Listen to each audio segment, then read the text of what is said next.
This is the Advanced Brain Podcast with third-generation neurotechnology pioneer, entrepreneur, best-selling author, music producer, keynote and TEDx speaker, Alex Doman. Improve your mental wellness as Alex sits down with the leading thought leaders of our time about how to optimize your brain, body, and life with the latest and most powerful tools to help you reach your unlimited potential. This episode was previously recorded and released as part of the Sound Brain Fitness series and is being re-released here in the Advanced Brain Podcast. Now, listen in and discover how to become the best version of yourself with Alex Doman. This series includes 60-minute teleseminars that cover wide-ranging topics that are intended to help people transform their lives through a better understanding of sound, music, in the brain. And tonight we have an exciting guest who I mentioned yesterday on my blog at alexdoman.com. 3 years ago, I had the opportunity to present our work to the attendees of the Neurotechnology Industry Organization conference in Boston. And I got to tell you, you meet the most interesting people at these events. You have neuroscientists, entrepreneurs, press, artists, programmers, just really a fascinating array of people. And one standout from this conference in Boston was a very fascinating woman by the name of Dr. G. She's the chief brainiac behind the George Greenstein Institute. So the George Greenstein Institute, and one of the brainy minds behind Inventio Brains. So since Boston, we've kept in touch through the social network and industry events like the Sharp Brains Virtual Summit. And I've really grown increasingly curious about the lens that Dr. G sees the world through, bridging between neuroscience and the arts. So I've invited her to join me as my guest for tonight's episode of the Sound Brain Fitness series, Spatial Awareness, Emotions, and Memory. So I want to do a further introduction of my guest. Dr. M.A. Greenstein, Dr. G, is the founder and CEO of GGI, which is the Institute, and the co-founder of the Inventio Brains system. She's a noted public speaker and writer on arts and science collaboration, a Fulbright Scholar and internationally recognized thought leader on applied neuroscience for nurturing talent and performance. Dr. G envisions a simple goal: reduce suffering, increase joy, heal the world. As the chief brainiac of GGI, Dr. G leads a team of strategists, neuroscience advisors, and supporters to deliver truly applied neuroscience into the hands of learners and leaders. So let me share a bit about tonight's call, Spatial Awareness, Emotions, and Memory. Some call it cognitive mapping. Some call it spatial memory. Whatever you call it, be sure to recognize and practice the strategic use of your hippocampal networks for dynamic, whole brain attention, memory, and growth. Drawing on decades of research and teaching of applied neuroscience and spatial mapping practices to artists and designers, Dr. G shares her insights on training spatial awareness, emotions, and memory, and the what, how, when, and where value distinctions between using stimulus reward and strategic mapping practices for gaming. In this talk, my guest and I, who is an expert in applied neuroscience and knowledge transfer, we're going to explore three big ideas impacting your brain health and educational and psychology practices. The first being cognitive mapping and landmarking, the best-kept secret for promoting good brain health practices throughout your lifetime. Second, active observation and mindful attention are key for promoting cognitive mapping and landmarking. Third, cognitive mapping and landmarking are encoded, stored, and used again by visual and spatial strategies found in performing arts training as well as online gaming. So I'm sure, as you can tell from this conversation so far, that this is going to be an exciting evening. Dr. G, I'm really excited to have you on the call. We've got a lot of information to cover. So why don't you go ahead and dive into this discussion? And for our guests listening, the call is going to be 1 hour long. After Dr. G shares her information, we are going to open up to live Q&A and try to answer some of the questions that you submitted when you registered for the call. So hold on on for that end, and I'll have a special announcement for the call. So hopefully you've got something to write with and write on. And I'm excited to learn about Dr. G's work, as I'm sure you are. So Dr. G, take it away. Well, Alex, thank you so much for having me. It's an honor, and I have to say that in light of President Obama's new commitment to neuroresearch, I think we can all look forward to a much brighter future for brain health and the discovery of the nervous system in ways that are truly 21st century, meaning with the help of technology, computation, and tools that take people into more systems views of cells and their connectivity. Yeah, that's the big question of how things connect. So I'd like to start with that idea of connectivity, and it's a related word, which is network. I've written about it for Positive Science, in 210, creativity, and the topic that I address quite frequently in my teaching with design students and the students I work with who are particularly interested in arts and science. And certainly it's an important topic that we're promoting in all of our work through Invent Your Brain Systems. So let me be clear for a moment. What do I mean by connectivity and network, and what does that have to do with landmarking and attention and its relationship to the arts? For those of you who are in IT, internet technology, for those of you who are map makers, one of the things we know is that connectivity of points in space, connectivity of things that are in a related context, tend to reveal a pattern that's different from things that are unconnected. So maybe to start with, if we could all just, if we have a piece of paper or nearby, or even if you just, in invisible surface in the air, is to actually, for a moment, just draw 3 points in space. Okay? People could just take a moment to do that. It's helpful to always have a visual reference. And so you've got 3 points in space. Just draw a straight line between 2 of the points. And then draw a curvy line, again, between 2 of the points. And, of course, these points are your own choice. I can't see them. And just right there, have a look at the image and just notice what arises in your mind's eye. Just notice what you see. Does it take on a shape? Does it take on a form? Or is it simply, does it remain formless?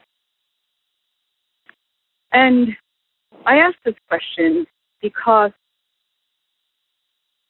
if we see it as a form, then we can begin to recognize that our central nervous system, our brains have long been primed to do something called pattern recognition. And pattern recognition is the ability to take disparate points in space, disparate bits of information, disparate fragments of imagery, and put them together so they actually relate as a pattern that refers to something that we soon learn in the world. So we might see an image and say, oh, these 2 points remind me of a path that I take to my house every day, or these 2 points connecting remind me of a sandwich I ate today. The ability to connect and pattern recognize is so basic to the evolution of our own brain and nervous system. And what I've learned, not just from being in the arts and sciences my entire life, I come from a medical family, and I trained in the arts very early as a child and have worked with artists and designers my entire career. But what we learn is that when you pattern recognize, it actually enables you to make connections to other things, to other aspects of memory. And that's an important insight for the study of the brain, as I've learned by starting to sort through the spatial memory and pattern recognition research.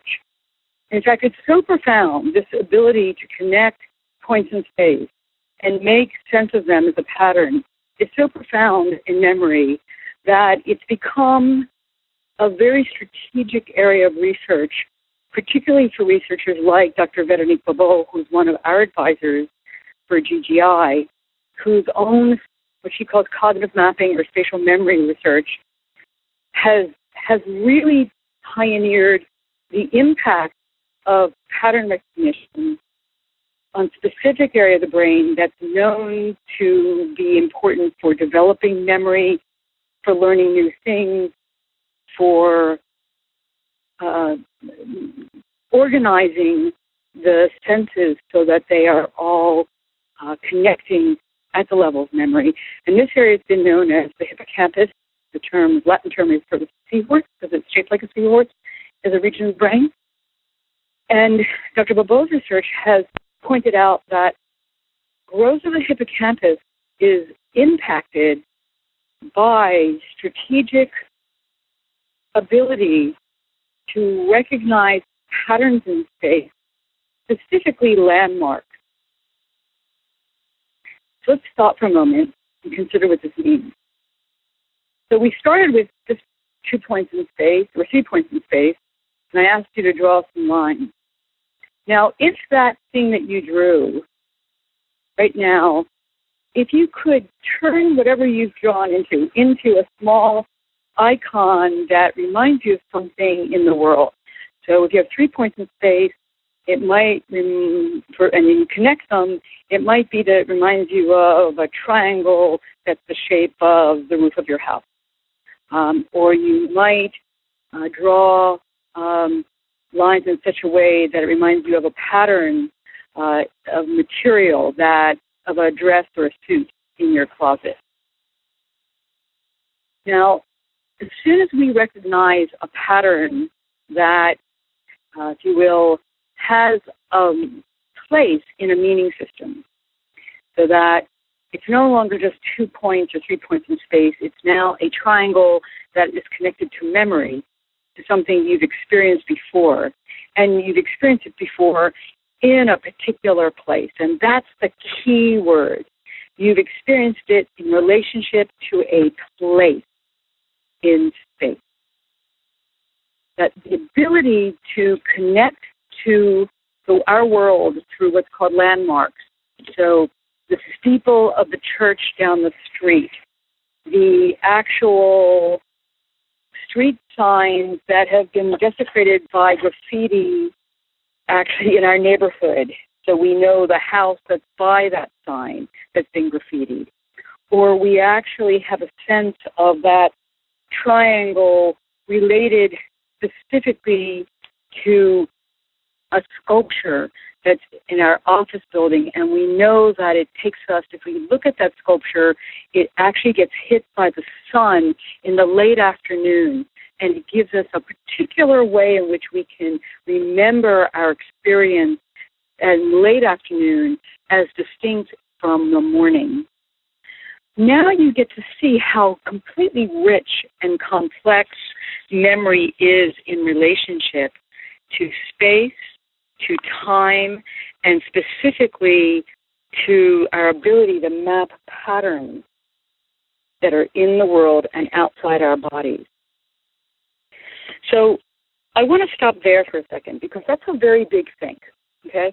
And it's a think that is changing research for people who, first of all, for scientists who deal not only with brain injury, stroke, but and stroke specifically where that results in something called hemispheric neglect, where there's a stroke specifically to spatial memory areas, and we see this in the work actually of artists who've had a stroke, where you suddenly see the artists who have been portrait painting suddenly paint portraits and they've lost their ability to paint the left side of the body if they've had, say, a right hemisphere stroke.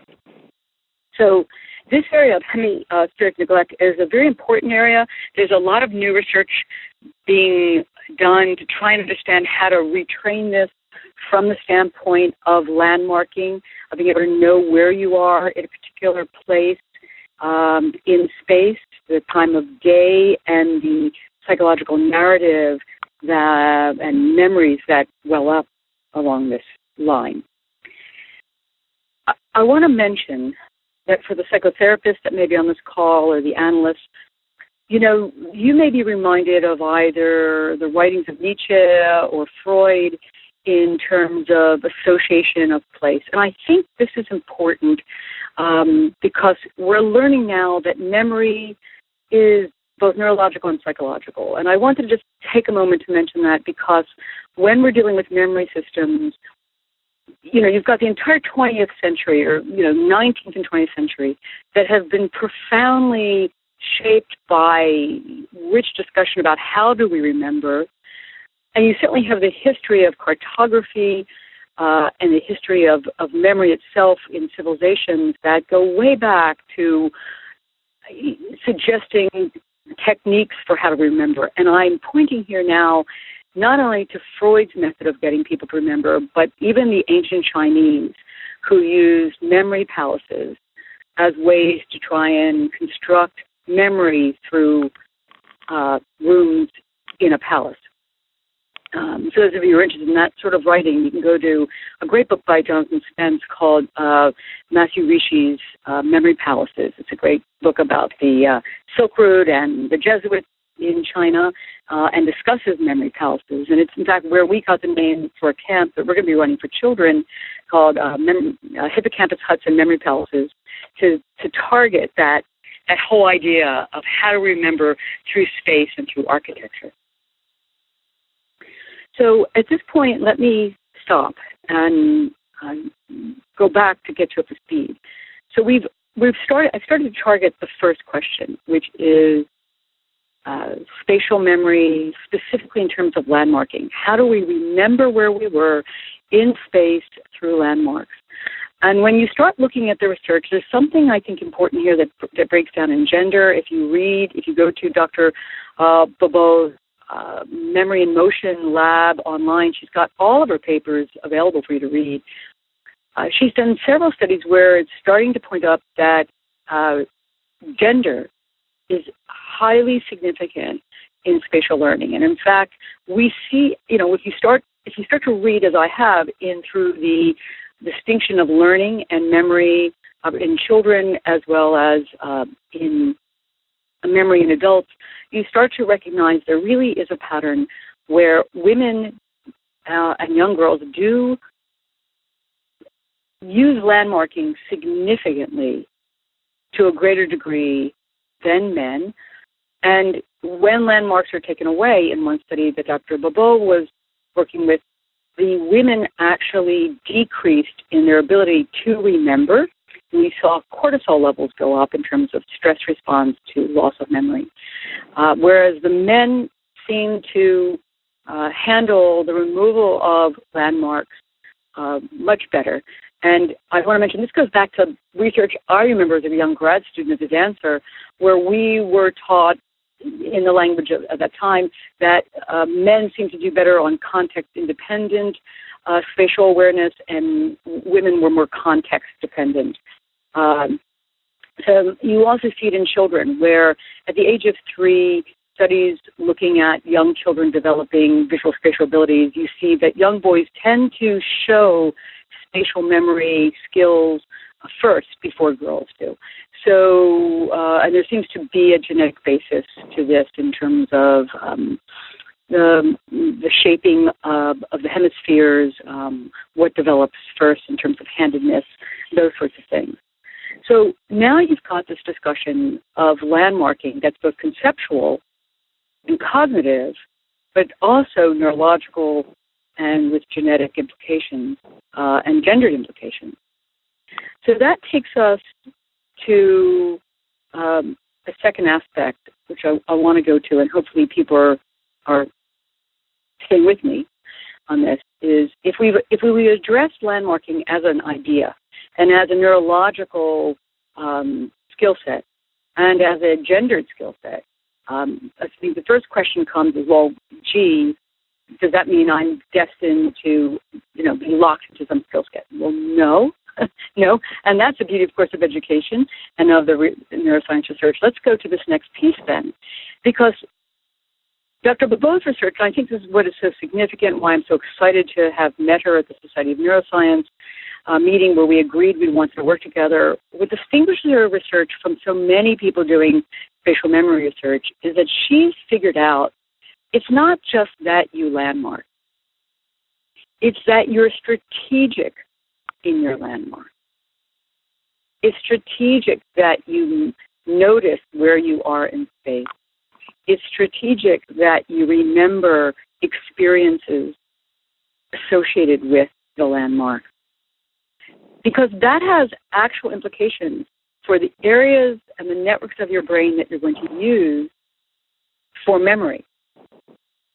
And that actually works itself out not just at the level of experience of memory, but in terms of neurological real estate. So for Dr. Bobo, those who are strategic use of the area hippocampus, which is used for learning new things and for organizing the sensory networks for long-term memory, if one uses new ways to landmark, you have a greater chance of keeping hippocampus alive, and for young children, that means using the area that helps you grow memory. But if you rely actually on habit, so for instance, you take the same way home every day, you don't rely on landmarks, you just drive, as Ramachandran called it, like a zombie, right? Ramachandran in his book Phantoms of the Brain speaks to the zombie effect, where we tend to, zone out when we drive home, and we get there. God knows how we get there, but we do when we're safe. Yeah. And yet, how did we do that? Well, the question is, you've relied on an area that's somewhat, if you look at neurologically, you look at neurological, you look at medical illustration drawings, you see there's an area called the caudate nucleus, and it sits above the hippocampus region, and it's used for habit and automatic learning. So Dr. Bobo's insight is if you rely only on habit, you're not using hippocampus. You're using caudate nucleus, you're using all the autonomic system, and so you're not tapping the area for growth. Predictive implications from her point.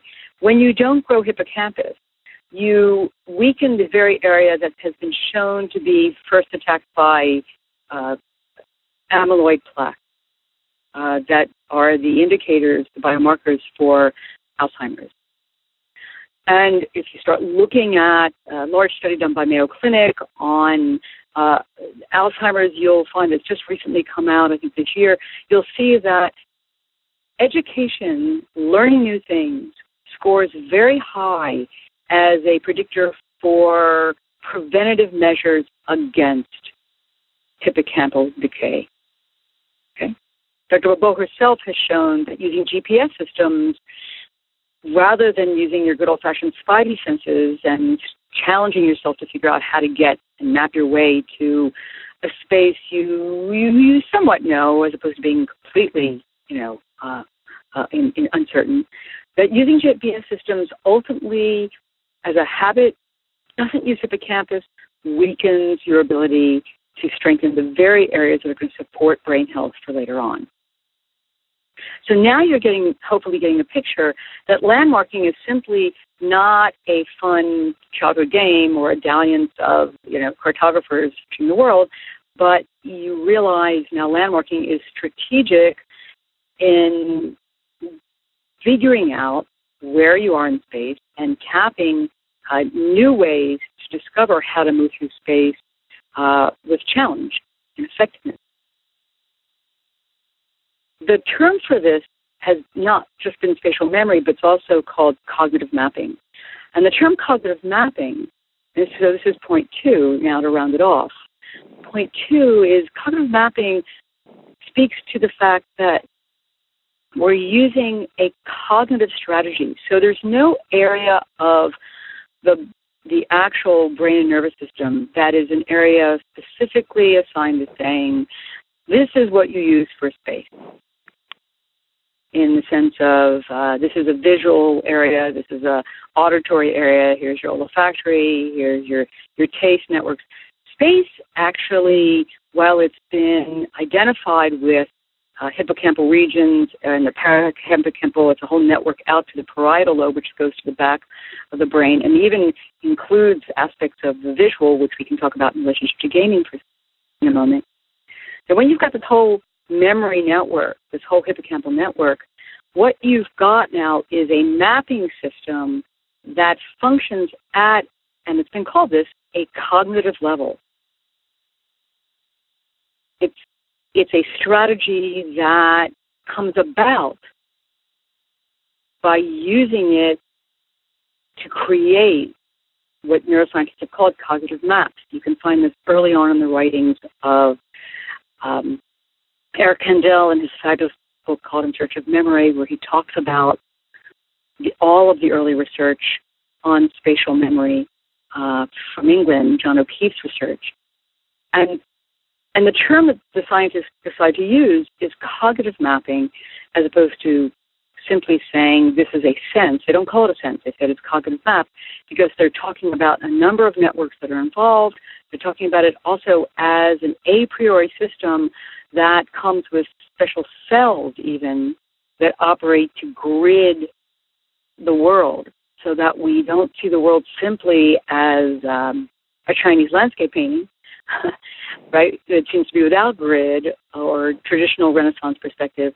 We see it more, like, for those of you who know the arts, Mondrian Broadway Boogie. It's a much more, it's a gridded space. So the point here that we're getting to is not only is landmarking and cognitive mapping important for learning where you are in space, it's important for cognitive health, and it's strategic. It must be strategic and acted upon in a conscious way as opposed to habitual. And I think this gets us to the third point. And this third point, I have to say, I've done a lot of thinking about in relationship to how do we talk about the arts, particularly because there isn't even really a large body of knowledge to talk about the arts in any coherent way neurologically. It's real early concept research.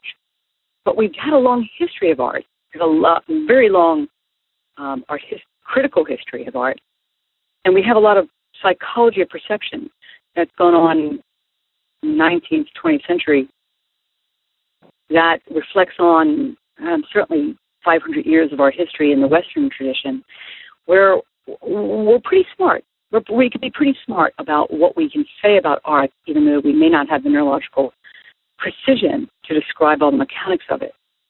But let me then share with you what I think is important about the arts, particularly in relationship to attention and cognitive mapping and spatial memory and landmarking.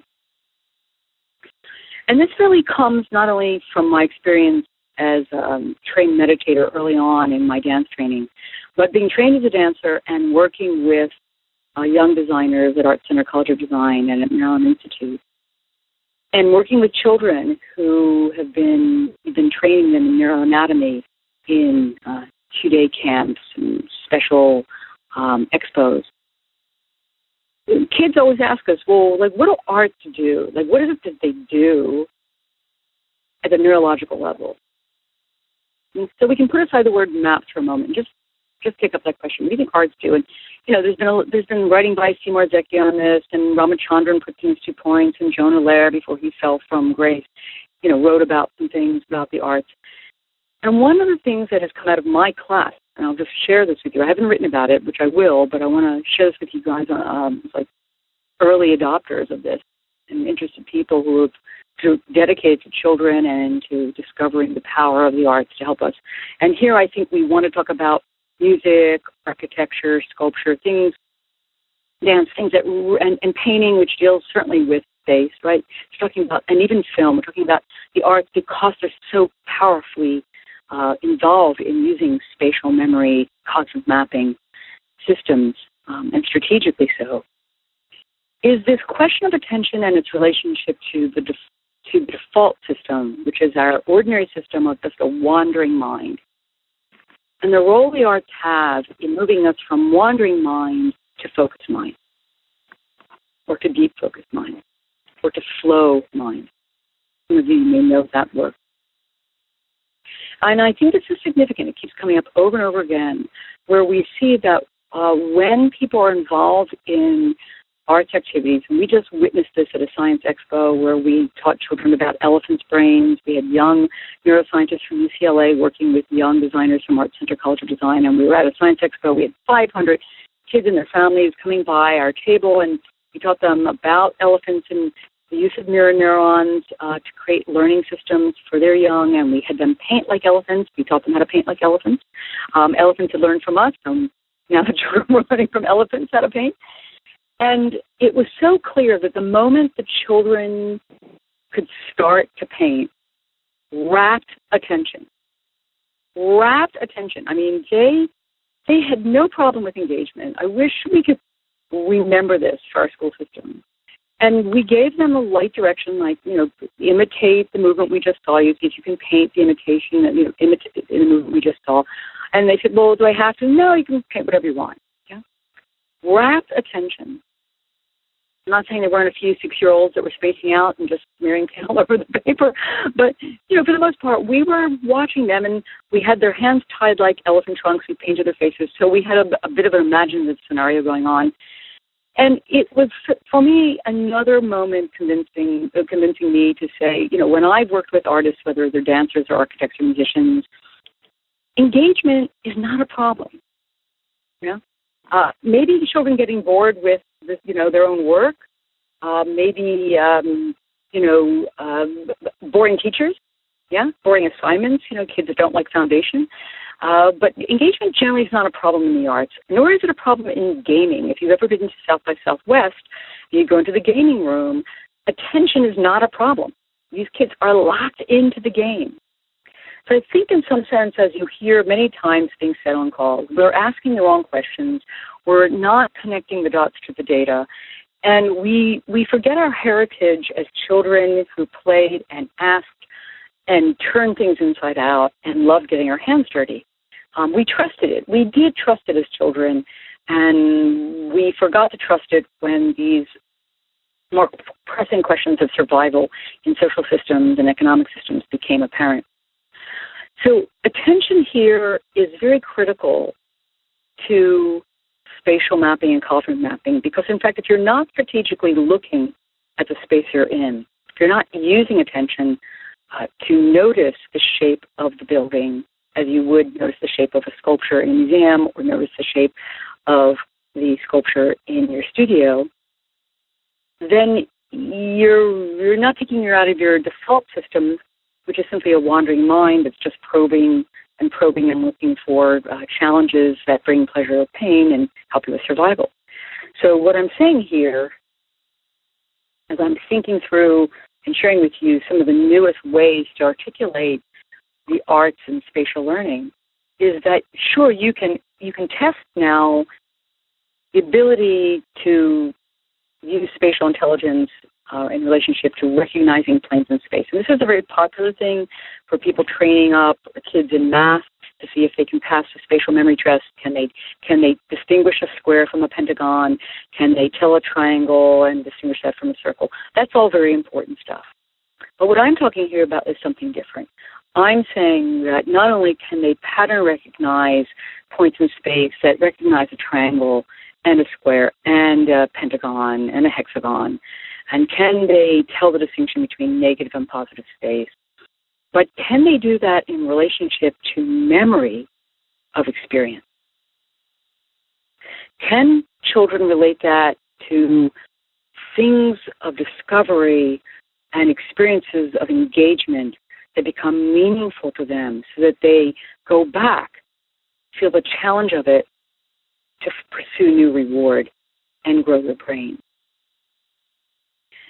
This is what I think is the lost territory of jettisoning the arts out of the system, forgetting the powerful role arts therapy play in developing meaningful systems of self-expression, and the role games and storytelling narratives in games and hands-on learning is so powerful in engagement and brain development. So, Alex, I think I said a lot, and what I'd like to do is just review major tenets, and then people can ask questions, because I think it's a very deep thing today with new ideas, and I'm happy to take questions a little bit earlier than usual. Well, and I'll tell you, when I share what's happening with all my associations as you're speaking, Yes. I'd like your input on my mapping. Please. Yeah. Yeah. Great. Okay. It's all over the map. Great. So, hopefully people have been doodling and drawing, it's all good. That's especially what we want to do when we're listening to things, because we're only using like one channel. Hopefully I've been speaking clearly enough that people can understand my speaking. So the three big ideas here really have to do with our brains are whole, they're connected. We use both hemispheres, we use the whole brain, we use the front and the back. I've zeroed in on a specific area of memory today that deals specifically with spatial learning in relationship to pattern recognition and observation and attention. There's a lot more that can be said about that, but for our purposes today in relationship to the research that we're privy to by working so closely with Dr. Babul with her lab, and we're going to be doing a training with people in Montreal in a couple of weeks. The big ideas really are, you've got to start landmarking.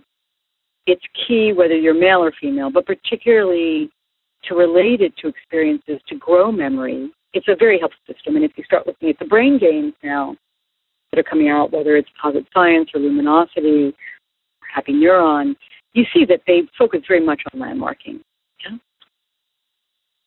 The second is that cognitive mapping is a conceptual strategy, and it's a strategy, and it's distinct from habit, and it needs attention to really work itself through as both a memory development aspect as well as a memory recall association system. Yeah. And the third, of course, is that the arts are so powerful in terms of and helping us engage the attention systems because they take us off the default network. The default network literally goes offline, and now we're in engagement, and we're in focus, and we're in challenge, and we're making sense of problem solving. And it's a very rich system that has yet been fully explored by neuroscience testing, but it's certainly explored, as I said, in the history of art, in the psychology of perception. So, I'm here to say for GGI, if I could just speak to that, we're really here to remind people about how beautiful it is to be brain aware, because when we know more of our biology, we can save a life, right? Just a little science literacy can change someone's destiny in their life and what they know about their lives. It frees people up in terms of their growth when they know about the neuroplasticity of that and how we can change our brains. And we really developed this Inventio ABC system, and I'm happy to talk about that, so that we understand that it's really through invention, it's through trying new things, it's the ability to create new worlds, as we do in the arts and in the sciences and in the gaming world that's coming in, that is really our legacy, and it's our future. And it's so exciting. It's so damn exciting. So much to do. So, Alex, I'm happy to stop and let you come in as a musician and as dealing with science, neuroscience, and music and audition. Happy to. I wish we had some hours now that we're going, but it's funny. So as we mapped our 3 points, I am such a linear thinker that I mapped 3 points of an equilateral triangle. Yes. Okay. Right, so I drew a straight line on the left, I drew my wiggly line on the right, and then you went with the landmarking and the association. But I think because I'm so sound-oriented, I didn't go to a place. I went to the cover of Pink Floyd's Dark Side of the Moon. Wonderful. So I think my propensity towards sound took me to a musical landmark of that album cover, back in the late 70s, when I was a kid and first heard that album. Then as we're talking through these concepts, I'm thinking about the polysensory involvement. Because we're, when we landmark, it's beyond a visual reference. There's a taste, there is a smell, and there's a sound to place, which links, right? So then we're engaging multiple networks in this map. Which is cognitive mapping, which is the point, which is you're not just, space is not one sense. It is multi-sensory. Thank you. Precisely. So from that, I always go to one place in reference in my life. And in the late 70s, my mother and I moved to this quaint little place in Northern California called Moss Beach, which is just south of San Francisco, and it's on the coast. And as I talk about it now, I can taste the salt in the air. There you go. I smell the tide pools. When I go to eat sushi, which is one of my favorite foods, and I eat uni, which is sea urchin, I go back to that place because I used to explore the urchins in the tide pools. I get all of these associations that come up from that place that date back to when I was in third grade. And it's a very strong memory, and I'm interested when you have one landmark in your life that is so distinctive. Does that have any meaning in particular that's been explored? Well, you mean from a neurological point of view? Sure. Or psychologically. Psychological. I think that's the work of Freud and Lacan. I mean, that's the work of psychiatry, right? Where, and even Nietzsche writes about it. I think that's also about. You're cutting out a little bit, Dr. G. We're missing you right now. We may have lost quality in your connection. You want to try again? Does that help? Let's see. I just heard you now. Can you hear me now? I can hear you now. Yeah. It was I pulled technology. Yes. So my apologies. Sorry. So I said if you speak to artists and you ask why, let's think about a famous one. People know Picasso, yeah? So you ask Picasso, why did Picasso create nudes, or as those in the feminist world say, naked ladies, right? Naked women. Right. What did that have? What meaning did that hold for Picasso? Why does he continue to make nudes, and what context? I mean, this is the stuff of psychiatry and art history, yeah? Certainly. Neurologically, I think from what I know in working with neuroscientists, because they're looking in some sense for less idiosyncratic, they're looking for exceptions to the rules, but they're also looking for less idiosyncratic behavior sometimes, right, to prove, as a proof of concept, is I haven't heard anyone come up with that question, because I'm not sure if that's a question that helps other people. Let me say it this way, to show how it might be thought about from the standpoint of neuroscience. You might ask, why is it that when you start looking at the artwork of artists that have had strokes, and there are scientist Dr. Chatterjee at University of Pennsylvania is doing a study looking at artists who've had strokes, you can start to draw a significant line that even though the artwork was highly personal, there is some very specific pattern in the way that artists, after stroke with hemispheric neglect, will tend to make certain kinds of visual choices. Okay? And I think this is a very important statement for me coming out of art history, because artists tend to want to say it's utterly personal and have no sort of universals in their work. But I think that to the point of art history, the writings of Gombrich, even Ramachandra's pushing us to think like this, is that even, above and beyond the apparent personal choices that artists make, and for whom, is a round and rich discussion for a psychoanalyst, for a neuroscientist, it becomes a little bit more, if you will, I wouldn't say pedestrian, but more universal, yeah? Or a choice that has enough evidence that you could statistically say, well, you could expect a group of people who have hemispheric neglect to make this choice, particularly if it's a left hemisphere as opposed to but if it's a right hemisphere as opposed to left hemisphere, yeah?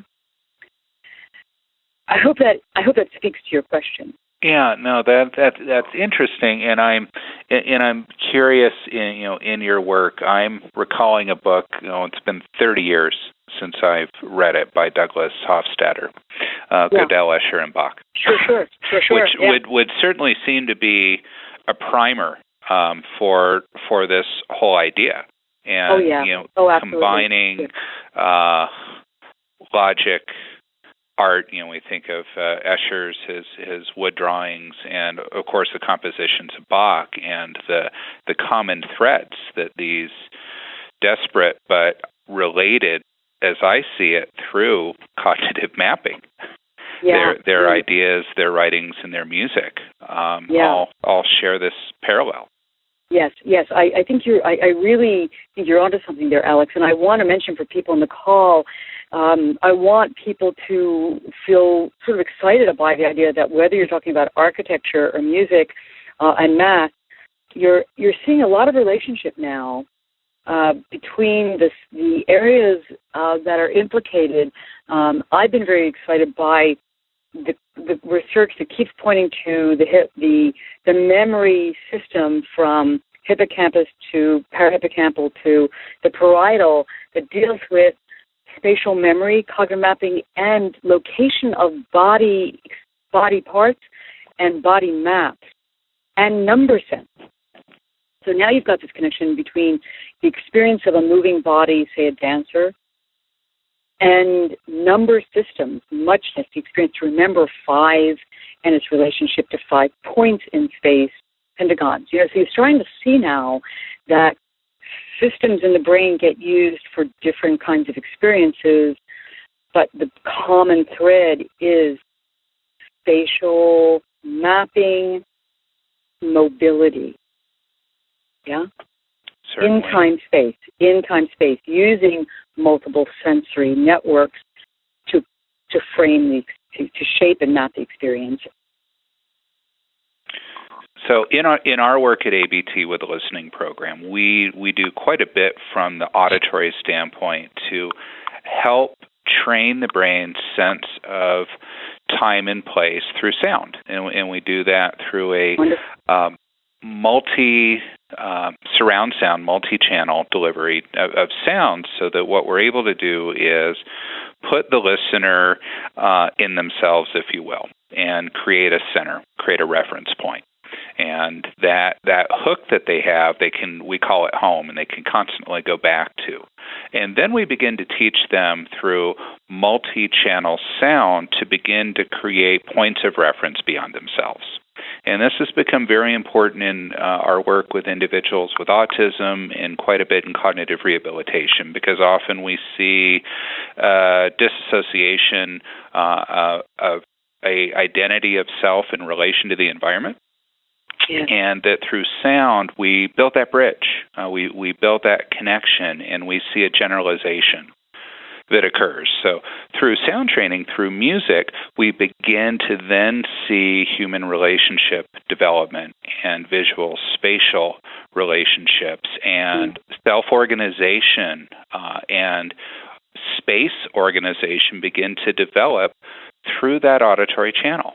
And a lot of what happens for listeners when they're having these experiences is they get a lot of visual reference as they're doing that. So, sound plays such an important piece in this puzzle. And I'd love to, at another time, kind of explore what you're doing in visual arts and what we're doing in sound science and look at that bridge. But with so many of our callers tonight being therapists, being educators, I wonder, and I know you do beautiful work with children, and that really appears to be a great passion of yours. Are there kind of 3 simple tips or exercises that our callers tonight could use for themselves or with their own children or those that they're working with to begin to practice this and to begin to train their hippocampal network? Some simple exercises? Sure. And before I mention, I just want to say, you pointed up to the sense of self. If we think about sound as a spatial experience, right? And I want to turn you into some sound artists. I know that are working specifically with that. But Dr. Bobot has actually mentioned that now there have been studies come up that deal specifically with locus of control in spatial memory and sense of self. So now you've pointed to the connecting dots. Not only are we talking about the development of hippocampus, right, and memory, now we are seeing it connected to the whole system of self-orientation and sense of agency, as well as relationship to stress. I mean, this is a very powerful area for all of us to be honing in on. So to answer your question about the 3 tips, I would ask everyone, and I respect that everyone on the call, first of all, is educated and aware because they're on this call, right? So they're early adopters. And for them to stop and think about, first of all, what they already are doing. Because I have a sense that you've got a very intelligent audience, Alex, that they're probably already doing things, and to start to now stop and think about one thing, now that you've heard everything tonight, to think of one thing that you're doing that's already tapping this, right? And just jot that down, okay? Just jot that down. So one, what am I already doing in my daily life to be practicing the training? Right. Or with children that I'm working with, which I bet you they're already doing things. They just haven't named it as cognitive mapping or spatial memory, but they're doing it. Yeah. Certainly. So just stop and think about one thing that now that they've heard this research, the pointing to research, and to the concepts, they have a new picture. They have an insight on something they're already doing. Yeah. Yeah. And this is, of course, the value of learning about neuroscience. It always takes you back to what you actually know. The second thing that I believe then I could, as a tip, that I think learning about neuroscience and science in general is it always busts a myth, yeah? So what I would ask people to think about is to stop and think about what is it they think, what is one myth they have about one myth. How they know it's a myth? The name is a myth, right? But what is one assumption they have about the brain? They saw Mythbusters, and they now know it's a myth. Right. So I'm going to say one myth really is that we only use 10% of our brain. I mean, that's a myth. Right. Okay. Right. So let's go with that one. Yeah. So we're going to bust that myth, right? And we're going to bust that myth with cognitive mapping, which is to play a game with children and game it up. Let's game it up because we know that games are reward-oriented and have high motivation. It's got to have high motivation. It's got to have a great reward and just enough challenge so that failure isn't going to be the only result. Yeah? So you game it up, particularly with kids, and you actually get them to explore, map their space like a pirate map, right? Where they actually get to map a space as if they were Captain Cook. You can go back to Peter Pan and map it out because we're going to be you've planted a treasure, okay? And they've got to remember all the spaces. Okay? And then you do it with them blindfolded. So you've taken away their vision, which means they've got to start using other senses, right? Because with children, you particularly want to strengthen more than one sense when you're teaching them new things. Okay? So that's about, busting the myth is we need more senses than one sense. We need to use not just visual looking at spaces. We need to use our movement. We use to plan and judge. This is all a lot of complex networking and connecting of the brain. Right? We need to listen. And so to help us get to that game, I would say a sensory awareness exercise would be the third thing, which is something people may not know how to do, which is how do we get our children to pay attention to multi-senses to make the pirate map,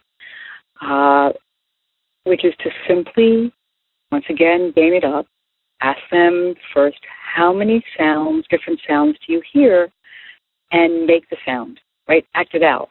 Like theater is always very good for children, particularly, if they're, below the age of 10. You got them. Rapt audience.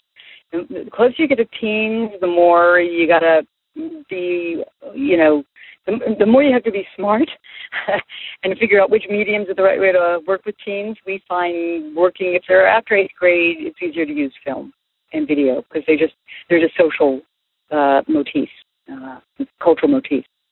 So you actually need to pay attention to act it out or to draw it out. Yeah? And you do that with each of the senses. They have to pay attention to something in scent, and they draw it, and they name it, and they act it. Okay. And Beautiful. So there now you've taken people through the three aspects of, first of all, science literacy. I show you something that you already know, I bust a myth, and now I show you something that you don't know, right?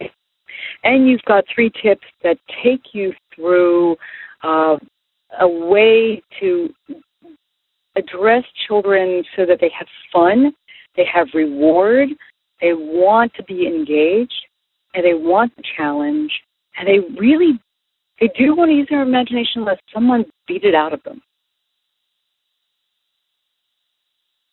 Beautiful. Beautiful. Dr. G, our hour is up. Unbelievable. I want to thank you so much for joining us this evening. It's a pleasure. It's an honor. Pleasure and honor. My neurons firing like the 4th of July on the San Francisco Bay. And for those of you that haven't been in the Bay Area for the 4th of July, you can see fireworks shows going in multiple cities there, and that's what's happening in my neural networks right now. So thank you. This really has been a pleasure. My honor. I will be announcing my guest for the May 1st Sound Brain Fitness teleseminar soon. So for everyone on the web and on the phone tonight, in the meantime, you can register for that call by going to advancedbrain.com. Visit our community, select the webinar and teleseminar area of the site in this series, and you can go ahead and register there for free. You can also access the recording of tonight's call there within the next 48 hours. There's a lot of great information. I'm sure you're going to want to go back and review it and share this with your friends and colleagues. I'm definitely excited about this information. And Dr. G, can you share with our listeners where is best to learn about your work at GGI and Inventio Brains? Do you have a website you can refer them to? Yeah. So first of all, I want to thank you for the opportunity to share that we've got a challenge on right now, Alex. It is the Inventio Brains Challenge Glassify, and we've focused on spatial areas of the brain. This is a challenge for young children as well as older children and the children's side. Neuroscientists as well as designers, people who just are brain lovers, to design a brain to be transformed into a beautiful glass image by Luke Jerram, who's in London, and he's a very famous glassblower, have it exhibited in Bologna next fall, and then handed to President Obama as our thank you for being supportive of brain mapping and brain health. And you can find out about the challenge at Inventio Brains. Oh my gosh, now I'm getting outside noises. Sorry, from my area. You're okay. Inventio Brains Challenge. You can find that at inventiobrains.com, right? You could also contact us at greensteininstitute.com. We're getting a new website, but right now the old one's still up, and you can reach me through the website. We have a contact page. Happy to answer questions, happy to collaborate. We're looking for new partners. It's a joy to be in this industry, in this business, and this time of supporting brain health and brain awareness. So grateful. It's exciting, isn't it? It's so exciting. It is. Yeah. So, Dr. G, thank you so much for your time, and thank you to all of you that have joined us literally from across the globe, on the web and on the phone. We really appreciate you sharing this hour with us, and look forward to having you back for future editions of the Sound Brain Fitness series. I wish you all a brain health and wealth and happiness, and have a great evening or a great day wherever each of you are. And Doc G, thanks again. Thank you. Thank you for listening to the Advanced Brain Podcast with best-selling author, keynote speaker, and founder of Advanced Brain Technologies, Alex Doman. In the show notes, you can find links to all the resources mentioned in this episode. Please subscribe to the podcast from whichever platform you might be listening in. Of course, it's free to subscribe, and it ensures that every time we post a new episode, you'll find it right there waiting for you to listen to in your podcast app of choice. And for more information regarding the world's most innovative neuroscience-based music programs for optimal human performance, please visit advancedbrain.com.